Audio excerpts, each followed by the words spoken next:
এই যে মনোযোগটা আবার কিন্তু নষ্ট হয়ে গেছে, মনে আছে তো? এই ভাই বসো বসো বসো, এদিকে তাকান, আমার দিকে তাকান। আলহামদুলিল্লাহ। তো 5 গুণে গুণী মানুষের জন্য জান্নাত আসক্ত হবে। কয় শ্রেণীর কথা বলা হয়েছে এই পর্যন্ত?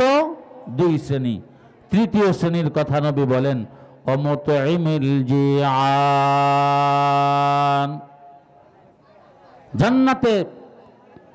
জান্নাত আসক্ত হবে যেই 5 শ্রেণী মানুষের জন্য, নবী বলেন তৃতীয় শ্রেণী তারা মুতঈমিল জিআন, যারা ক্ষুধার্ত মানুষকে আহার্য দান করে। আওয়াজ দিয়ে বলুন 3 নম্বর গুণের নাম কি? ক্ষুধার্ত মানুষকে আহার্য দান করা, ক্ষুধার্ত মানুষকে খানা খাওয়ানো। আমার ভাইরা বন্ধুরা একটু বসুন, এই আপনি বসুন বসুন বসুন।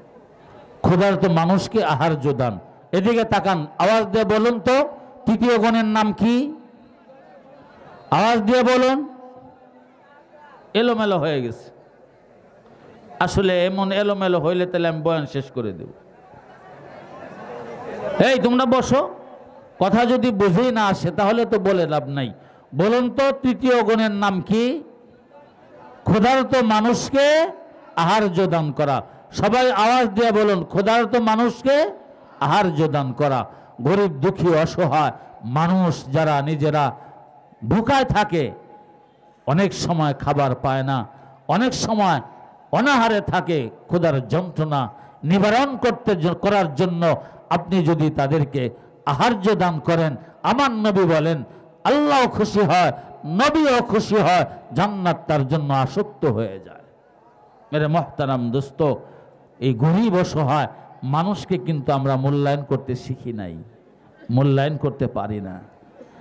আল্লাহ নবী বলেন মুতঈমিল জিআন, ক্ষুধার্ত মানুষকে যদি তুমি খানা খাওয়াইতে পারো তাহলে আল্লাহ খুশি হবেন, নবী খুশি হবেন, জান্নাত তোমার জন্য আসক্ত হবে।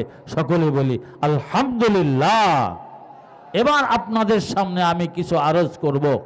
এই ক্ষুধার্ত মানুষের প্রতি যে আহার্য দান করা, এই মাদ্রাসা, এই শামসাবাদ